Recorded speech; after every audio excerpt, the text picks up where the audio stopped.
Dit is de kleedkamer van Sportclub Heerenveen. Alweer voor de 10e keer te gast op Sportpark De Zwadde. 100 vrijwilligers zijn in touw om alles voor elkaar te krijgen. Ze zijn het wel wend, tjoegen de foto's in de gong.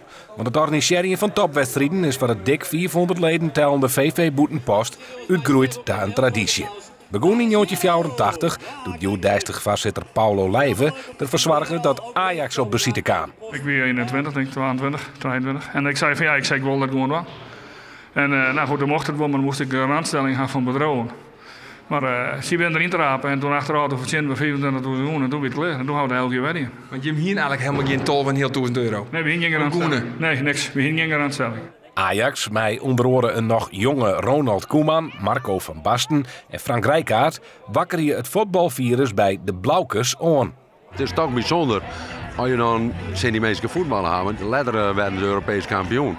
Daar zit het maar samen in, waar wie is in voetballen hier. Dus dat was wel heel bijzonder. Na Ajax volg je nog tal van topclubs. Ook uit het Boetelaan, met als hichtepunt het grote Barcelona van Johan Cruijff.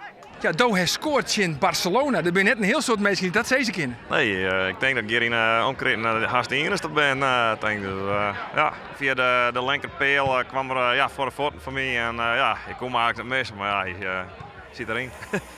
In de jaren 90 kwam Barcelona nog van 34.000 goenen. Joete Dijk heeft het om oren bedragen. Dat weet ik de jonkies van Tretjen die in 1984 aan de kant stonden bij Boetenpost Ajax.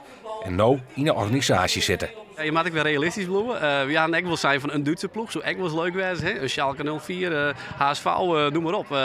Ja, en we willen eigenlijk heel graag Feyenoord om toch echt nog wel een keer weer naar Boetenpost te halen. Nee, 33 topclubs op beziet hebben ze in Boetenpost trouwens aardig verstaan van het speeltje. Ik denk, je het zij zien en wij ze verleerd werden. Ja. Dat wordt in die de einduitslag. Bij Heerenveen scoorde Luciano Slagveer 3 keer. Jorrit Terpstra zorgde voor de eretreffer van Boetenpost.